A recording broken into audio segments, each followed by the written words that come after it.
नमस्कार, मैं Poonam Prajapat SKG school से रसायन विज्ञान व्याख्याता पद पर कार्यरत।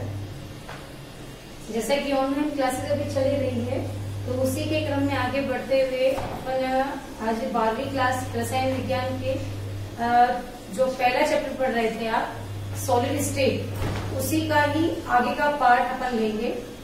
जैसे कि पीछे अपन ने पढ़ा है कि जो अपन ने क्रिस्टलीय ठोस, अक्रिस्टलीय ठोस, ये सोच रहे होंगे कि मैं बार बार इन चीजों को क्यों रिपीट कर रही हूँ। तो मैंने पीछे भी कहा है, मैं फिर कह रही हूँ कि जब तक आप पीछे की चीजों को रिकवर नहीं करेंगे तब तक आगे की चीजें समझ नहीं आती है बेटा। तो कोशिश करो कि जितना हो सके आप पीछे की चीजों को अच्छे से उसको रिकवर करें, ताकि आपको वो चीज समझ में आना शुरू हो जाए। आपने सॉलिड स्टेट शुरू करने के बाद में एक बहुत ही अच्छा ट्रिक शुरू किया था कि जो मेन पोर्शन है आपका क्रिस्टलीय ठोसों के बारे में, एक कोष्टिका और उस कोष्टिकाओं के बारे में कैसा अरेंजमेंट होता है 3D का। तो वो 3D सिस्टम में भी मैंने आपको डायग्राम बनाकर बोर्ड पर समझाया था। वही उम्मीद मैं आपसे भी कर रही हूँ कि आप भी अपनी ही कॉपी के अंदर वैसा ही 3D सिस्टम जरूर बनाएं, ताकि आप उस चीज को अच्छे से समझ सकें, है ना। अब आगे चलते हैं। आज की अपन ने जो अवयवी कणों की संख्या कितनी होती है किसी क्रिस्टलीय ठोस में, वो तो अपने ने चेक कर ली थी। जैसे कि पीछे सरल घन की बात करें तो उसमें 2 ही अवयवी कण होते हैं, बॉडी सेंटर्ड में भी 2 ही होते हैं, फेस सेंटर्ड में 4 होते हैं। तो ये सब अपन कर चुके हैं। अब अवयवी कण तो होते हैं, लेकिन कोई भी क्रिस्टल है आपका, जैसे अपना ये क्रिस्टल है, ये क्रिस्टल जो है, इस क्रिस्टल के अंदर कितने अवयवी कण आसानी से आ सकते हैं, कितने अवयवी कण आसानी से इसके अंदर अरेंज हो सकते हैं। तो ये आसानी से व्यवस्थित होने की जो क्षमता है उसे एक नाम दिया गया, संकुलन क्षमता। क्या नाम दिया गया? संकुलन क्षमता नाम दिया गया कि किसमें किसी भी क्रिस्टल में अवयवी कणों को धारण करने की कितनी क्षमता पाई जाती है, ये है उसकी संकुलन क्षमता। जैसे कि आज के प्रकरण में लिखा हुआ है कि ठोसों में संकुलन कितना होता है, संकुलन क्षमता कितनी होती है। तो वही आज अपन डिस्कस करेंगे कि इनके अंदर संकुलन क्षमता कितनी पाई जाती है। तो ये संकुलन क्षमता क्या है, किस तरह से अपने को समझनी है, तो थोड़ा सा आपकी बुक में दिया गया है कि संकुलन क्षमता होती क्या है। ठीक है, होती क्या है, और इसका एक बहुत सा लंबा डिस्क्रिप्शन भी दिया हुआ है, लेकिन अपने को थोड़ा सा अलग तरीके से पढ़ना है ताकि अपने को वो चीज समझ में भी आ जाए और आसानी से अपन उसको याद भी कर सके। तो सबसे पहले तो अपन संकुलन क्षमता क्या होती है वो देखेंगे। संकुलन क्षमता क्या होती है, तो लिखते हैं कि किसी भी क्रिस्टल में, या क्रिस्टल जालक भी आप बोल सकते हैं, किसी क्रिस्टल जालक में, है ना, उपस्थित या किसी क्रिस्टल जालक द्वारा अवयवी कणों को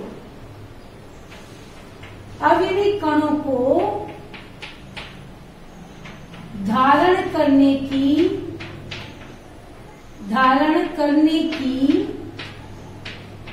क्षमता उस क्रिस्टल जालक की क्या कहलाती है? संकुलन क्षमता कहलाती है। ये संकुलन क्षमता ज्ञात करने के बाद एक क्रिस्टल जालक कितने अवयवी कणों को धारण कर सकता है, ये अपने को देखना है। तो पीछे के वीडियो में ये तो देखा था कि कोई भी कितनी तरीके से अरेंज हो सकता है, वो तो देखा, लेकिन उसके साथ ही अवयवी कणों की एक स्ट्रक्चर भी तो होती है, तो वो स्ट्रक्चर भी आपको पता होनी चाहिए। तो संकुलन क्षमता अपन कहेंगे कि ठोसों के अंदर जो है उनकी संकुलन क्षमता, या फिर हेडिंग में लिख सकते हैं ठोसों के घनत्व का निर्धारण, ऐसे भी ज्ञात किया जा सकता है। ठीक है, इस तरह से अपन क्या कर सकते हैं, किसी भी क्रिस्टल के अंदर उसकी संकुलन क्षमता को ज्ञात कर सकते हैं। तो अपन चेक करते हैं सबसे पहले किसी भी कोई भी ठोस आपने लिया है और उसके अंदर आप संकुलन क्षमता ज्ञात कर रहे हैं, तो कैसे करेंगे? तो अपन ने एक चेकर बॉक्स, अपने को एक चार्ट बनाना है।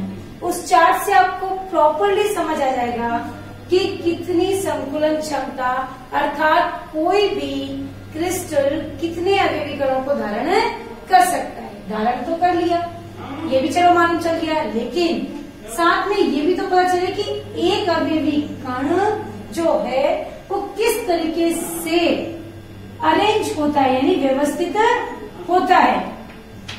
ये भी अपने को पता होना चाहिए कि वो किस तरह से किसी भी क्रिस्टल में व्यवस्थित है। तो पहले व्यवस्थित होने का गुण देंगे, उसके बाद उसकी संकुलन क्षमता को भी ज्ञात करेंगे। तो आइए चलते हैं कि अपन सबसे पहले कोई भी घनत्व निर्धारित करते हैं, तो कोई भी अवयवी कण किस प्रकार से व्यवस्थित होता है। तो अवयवी कणों के व्यवस्थित होने के 3 क्रम हैं। 3 तरीके से वो व्यवस्थित हो सकते हैं। पहला, एक विमीय यानी कि 1 डायरेक्शनल, एक ही डायरेक्शन में चलेगा। अपने पास 3 डायरेक्शन होती है, एक्स, वाई और जेड, 3 एक्सिस हो गए। इन तीनों में से एक ही डायरेक्शन, या तो इस डायरेक्शन में होगा, या इस डायरेक्शन में होगा, या इस, यानी जितने भी क्रिस्टल में अवयवी कण होंगे वो 1 डायमेंशनल होंगे, एक ही विमा में प्रदर्शित किए जाएंगे। फॉर एग्जाम्पल ये देखिए, इस तरह से आप क्रिस्टलीय ठोसों को अरेंज करते हैं, तो एक ही डायरेक्शन में तो है, राइट। इस प्रकार के अवयवी कणों की व्यवस्था किसमें दिखाई देती है? एक विमीय क्रिस्टलीय ठोस के अंदर अवयवी कणों की व्यवस्था प्रदर्शित की जाती है। वहीं आता है द्विविमीय, ठीक है। द्विविमीय मतलब 2 डायरेक्शन, राइट। 2 डायरेक्शन में अवयवी कण क्या होते हैं? प्रदर्शित किए जाते हैं। इस तरह से होंगे, इस तरह से भी हो सकते हैं, राइट। अब अपने को इसका अरेंजमेंट थोड़ा केयरफुली देखना होगा। आपको खुद को उस चीज को इमेजिनेट करना है। जैसे मैं बार बार कह रही हूँ कि ठोस जो अपना चैप्टर है सॉलिड स्टेट, ये पूरा इमेजिनेशन ही है। अपने को हर चीज दिखाई देनी चाहिए। इमेजिनेशन ऐसा करें कि अपने को वो चीज दिखाई दे। तो थोड़ा सा गौर करके देखेंगे कि द्विविमीय में किस तरह से अरेंजमेंट शो होता है। ध्यान करेंगे बेटा, द्विविमीय में 2 प्रकार का अरेंजमेंट हो सकता है। वर्गाकार, निबिड़ संकुलन, वर्गाकार निबिड़ संकुलन, और दूसरा है षटकोणीय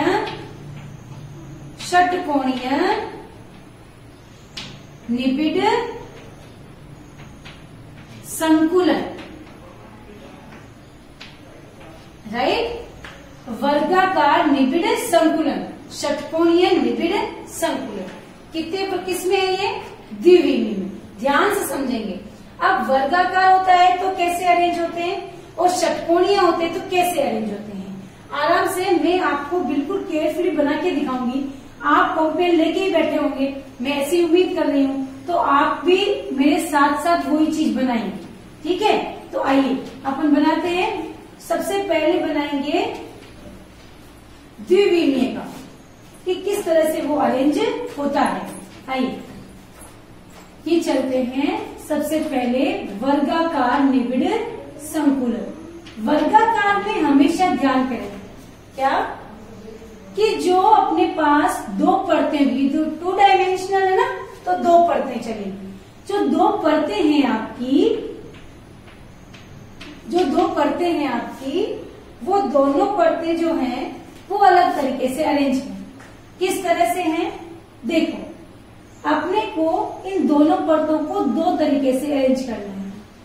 दिख रहा होगा सबको, इस तरह से कि एक के नीचे एक अरेंज करने में कोई दिक्कत नहीं आनी चाहिए। सिंपली एक के नीचे एक अरेंज हो रही है, आराम से हो रही है ना। आपकी कॉपी में भी हो रही है, ऐसी की ऐसी ही बन रही है, बन गई। अब इनमें कोई भी चेंज नहीं है, पहली है वैसी दूसरी है, दूसरी है वैसी तीसरी है, राइट।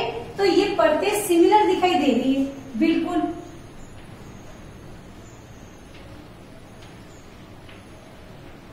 है ना।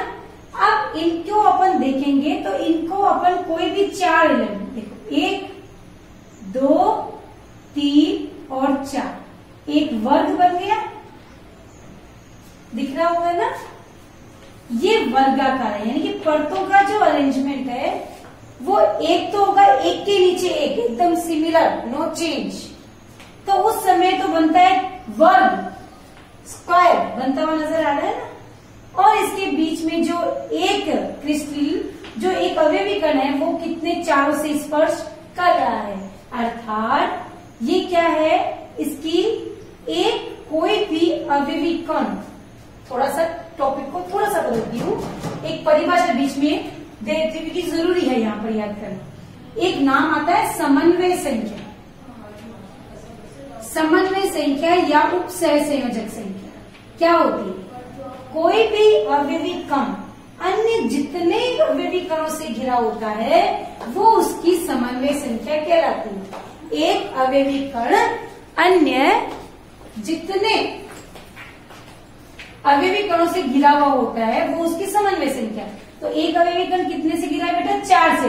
तो इस प्रकार वर्गाकार जो आपके पास निबिड़ संकुलन है उसकी समन्वय संख्या कितनी होती है, 4। तो वो 4 से घिरा हुआ है। और वर्गाकार नाम क्यों दिया कि क्रिस्टलीय अवयवी कण जो हैं उनके सेंटर को यदि मिलाया जाए तो एक स्क्वायर प्राप्त होता है, एक वर्ग प्राप्त होता है। आगे चलते हैं, इसी में ही तो आपको दूसरा जो आपका आता है वो है क्या, षटकोणीय। उसमें परतों का अरेंजमेंट चेंज, क्या चेंज है, वो षटकोणीय है ना। तो षटकोणीय में क्या है, ध्यान करेंगे सब बच्चे कि आपके जो अवयवी कण है वो सिमिलर नहीं दिखाई देंगे। इसमें पहली जो परत है उस परत के गर्त में दूसरी परत का अवयवी कण अरेंज होता है। दिख रहा होगा सबको, दिख रहा है ना। तो इस तरह से अरेंजमेंट आता है। अब इस अरेंजमेंट में आप देखेंगे कि जो बीच का आपका अवयवी कण है वो कितने से घिरा हुआ है। उसको यदि आप उन अवयवी कणों के सेंटर्स को मिलाएंगे तो एक हेक्सागोनल स्ट्रक्चर यानी षटकोणीय संरचना दिखाई देती है।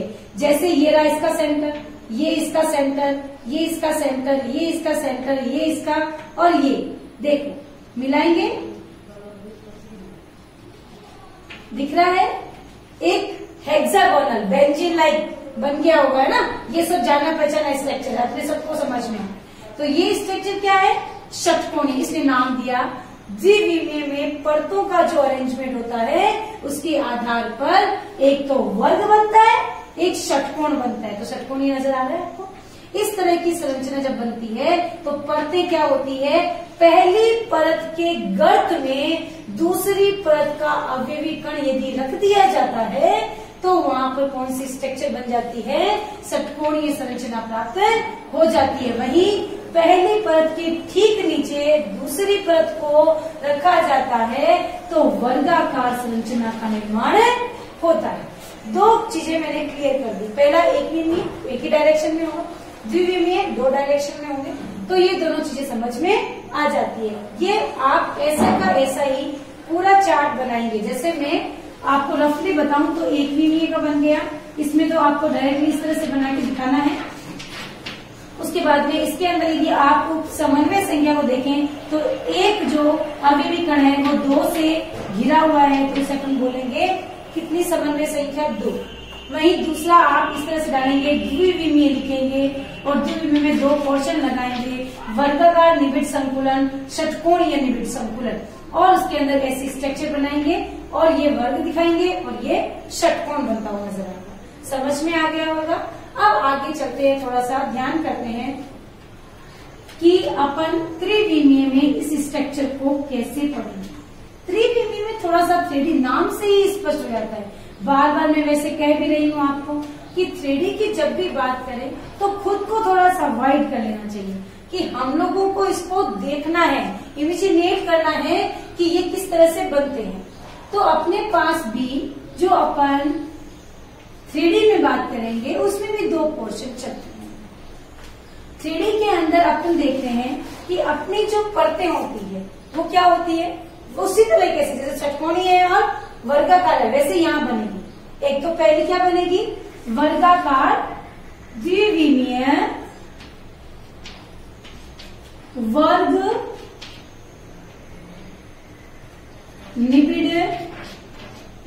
वर्ग निबिड़ संकुलन से त्रिविमीय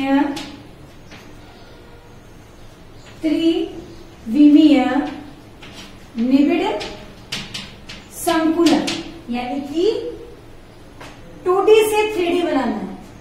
वहीं द्विविमीय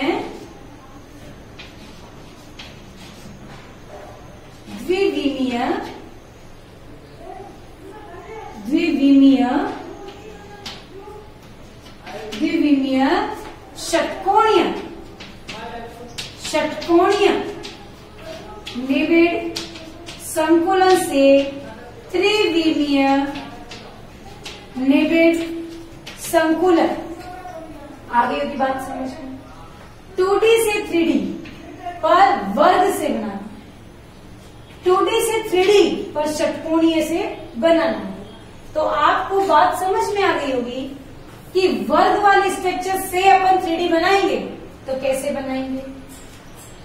थोड़ा सा ध्यान करें इन चीजों पर कि मैं वर्ग वाला बना रही हूं। अपने पास यही तो था, 1 2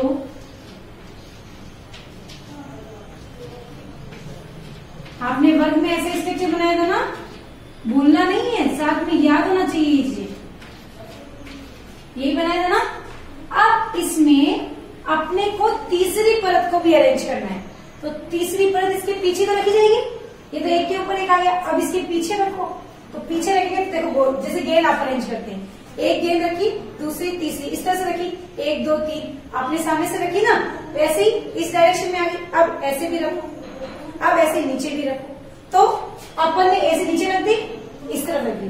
ये आपकी एक बॉल, ठीक है, इस बॉल को इसके नीचे 4 बॉल रख दो। अब इस डायरेक्शन में भी 4 बॉल रखो। अब मेरी तरफ भी तो रखनी पड़ेगी ना, तीसरी डायरेक्शन में, 3D में आ गया, तो इस डायरेक्शन में अपन रखेंगे तो कैसे रखेंगे, मैं दिखा रही हूं, देखो ध्यान से देखेंगे।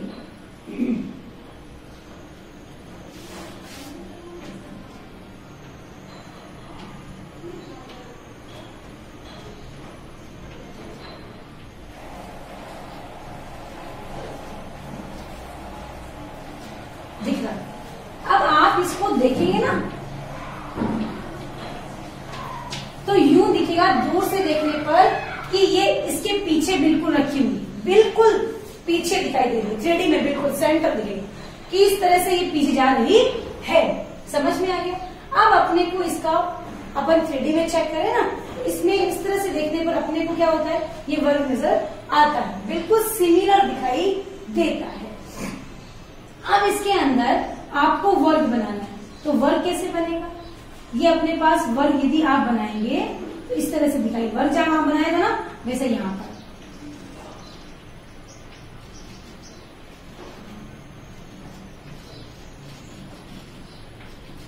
ये आपका वर्ग से क्या बन गया, 3D में क्यूब तैयार है। एक क्या बन गया, घन। किससे, वर्ग वाली संरचना से क्या तैयार हो गया, एक क्यूब तैयार हो गया। दिख रहा होगा, मैंने बहुत ही क्लियरली बताया है, आप आराम से चेक कर सकते हैं। मैं वापस यहाँ दिखा सकती हूँ, 1 2 3 4 ये लो, उसके बाद में यहाँ से 1 2 3 4 लो। देखो ध्यान करेंगे, यहाँ पर एक बना दीजिए, ये बना दिया, बना दिया। अब पीछे के ये 2 ले लिए और ये लिए यहाँ। अब आप सोच रहे हैं ये क्यों लिए, बेटा इसके पीछे भी तो होंगे ना, तो इनके सेंटर्स आ गए, तो आप देखेंगे ये बन गए ना आपके। बहुत ही क्लियरली दिखाई दे रहा है कि एक क्यूब बन जाता है। किससे, द्विविमीय वर्ग वाली संरचना से क्या बन जाता है, निबिड़ संकुलन से 3D में एक क्यूब तैयार हो जाता है। अब आगे चलते हैं, ये आप इसी तरीके से अपनी कॉपी में बनाएंगे। आगे चलते हैं, अगला है आपका षटकोण। षटकोण जो है उसके अंदर उसको फिर से कितने भागों में बांटा गया है? दो भागों में बांटा गया है। षटकोणीय में फिर से बताया गया है 2 भाग, चतुष्फलकीय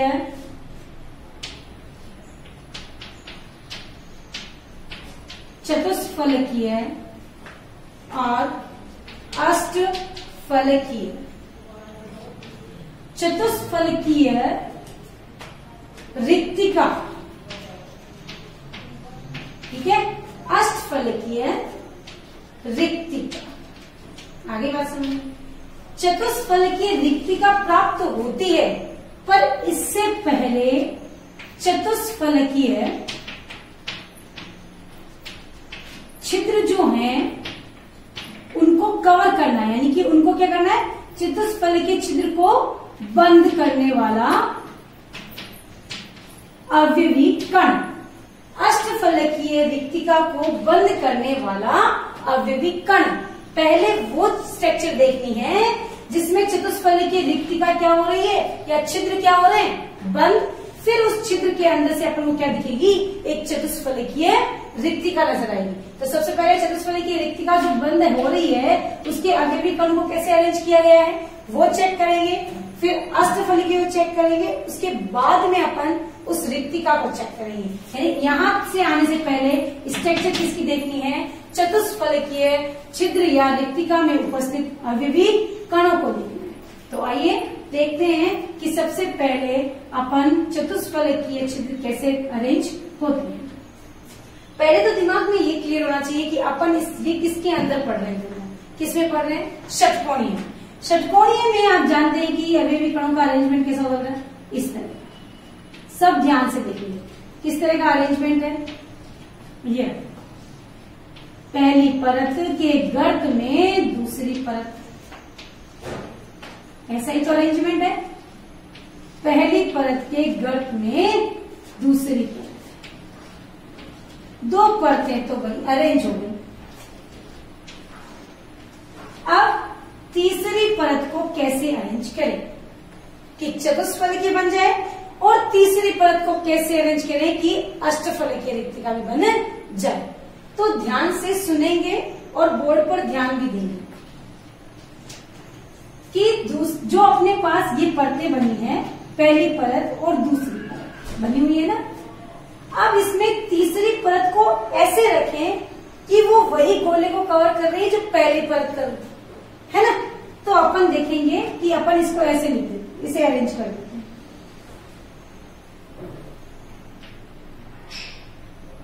दिख रहा होगा?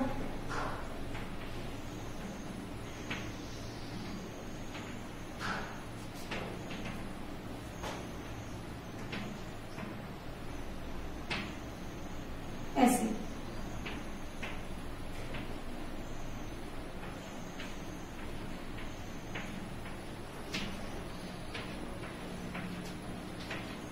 दिख रहा होगा ना?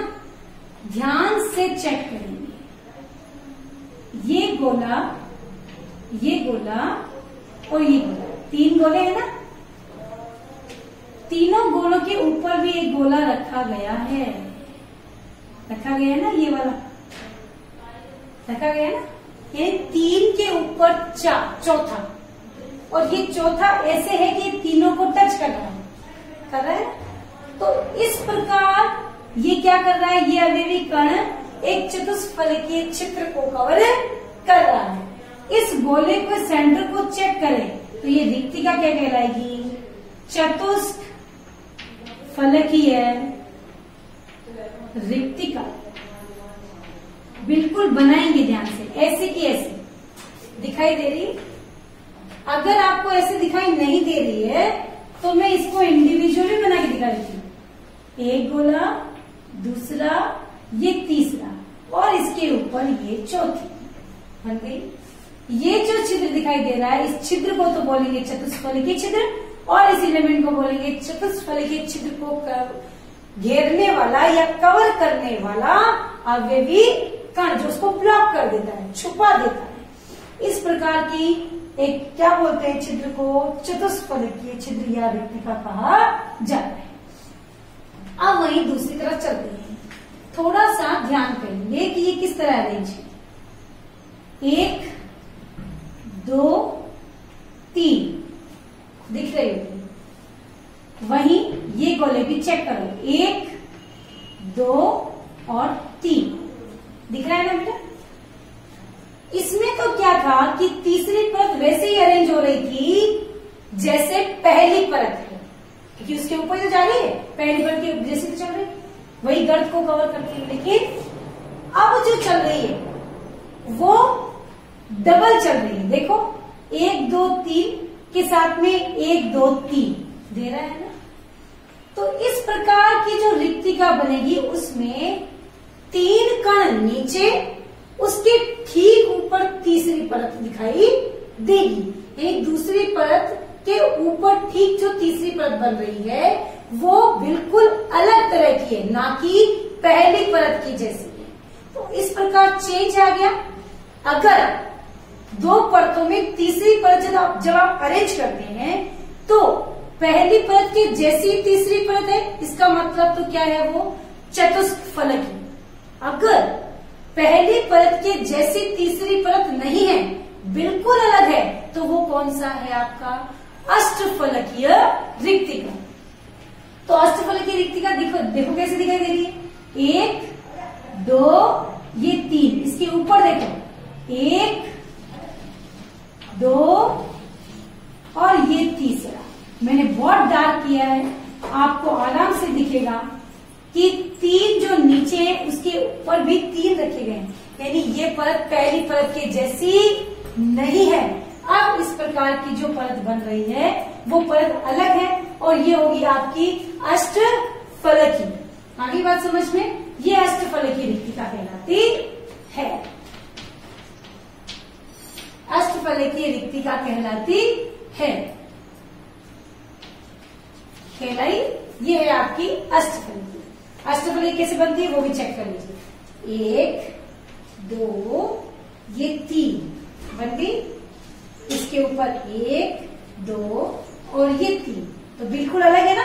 जहां वो 1 इसको कवर कर रहा था, ये इसको कवर नहीं कर रहा है, ये बिल्कुल अलग है। 3 1 को कवर कर रहा है, वहां 1 3 को कवर कर रहा है, यहाँ 3 1 को कर रहा है। ध्यान देंगे इसको। तो ये क्या है आपकी अष्टफलकीय रिक्तिका। ध्यान करेंगे, एक और क्या है आपकी अष्टफलकीय रिक्तिका, किस तरह से अरेंज होती है। ये बन गई आपकी अष्टफलकीय रिक्तिका। ध्यान करेंगे इसको, बिल्कुल इसी तरह से अरेंज कर आप बनाएंगे ताकि वो क्लियरली आपको दिखाई दे। इस प्रकार की रिक्तिकाओं का अरेंजमेंट अपने को आना ही चाहिए, तभी जाके अपना जो स्ट्रक्चर है वो अपने को समझ में आता है। एक अवयवी कण अन्य कितने से घिरा है, 6 से घिरा हुआ है। एक अवयवी कण 4 से घिरा हुआ है। जितने से घिरा हुआ है वही उसकी क्या कहलाती है, समन्वय संख्या। इसकी थ्योरी क्या है, थ्योरी में आप क्या लिखेंगे वो आपको नोट्स में दे दिया जाएगा। थ्योरी में आप वही चीज है जो अपन बोलकर समझा रहे हैं वही थ्योरी में लिखते हैं। थ्योरी में आपको बिल्कुल इसी तरह से लिखना है, वो भी आपको नोट्स में बता दिया जाता है। तो इसलिए आप ये आराम से लिखेंगे। इसको याद कैसे रखेंगे, तो थोड़ा सा ध्यान करेंगे कि जो आपकी चतुष्फलकीय रिक्तिका है उसमें क्या है, पहली जो परत है, पहली प्लस दूसरी परत, दूसरी परत, ठीक है। फिर जो तीसरी परत है, क्योंकि 3D पढ़ रहे हो ना, तो तीसरी परत ठीक किसके जैसी है, पहली परत के जैसी है। तो अपन क्या बोलेंगे, इस प्रकार की जो लेयर्स बनती हैं उनमें जो स्ट्रक्चर बनती है वो कहलाती है चतुष्फलकीय रिक्तिका, है ना। यानी अरेंजमेंट A का होगा। वही अष्टफलकीय की बात करें तो अपन देखेंगे कि पहली जो परत है प्लस दूसरी परत प्लस तीसरी परत, तीनों क्या है, चेंज है। यानी कि पहली परत और दूसरी परत के ऊपर जब तीसरी परत को अरेंज करेंगे तो वो बिल्कुल अलग तरीके से दिखाई देती है। तो उस समय का अरेंजमेंट आएगा बेटा ए, बी और सी। इस प्रकार की रिक्तिका क्या कहलाती है, अष्टफलकीय रिक्तिका। ये थी आपके संकुलन, निबिड़ संकुलन की थ्योरी में जो क्लासिफिकेशन दिया गया है वो। अब ये क्षमता, संकुलन की क्षमता कितनी है, ये तो निबिड़ संकुलन था, यानी अवयवी कण एक दूसरे के साथ कैसे अरेंज होते हैं। अब इसके आगे अपन पढ़ेंगे उसकी संकुलन क्षमता कितनी होती है, तो वो आप अगले वीडियो में देखेंगे। आज जो आपको पढ़ाया गया है ये आप अपने नोट्स में ऐसे ही और आज की वीडियो देखते वक्त ही आप इनको डायग्राम को बनाएंगे ताकि आपको समझ में आए कि 3D में किस तरह से अवयवी कणों को अरेंज किया जाता है। Thank you.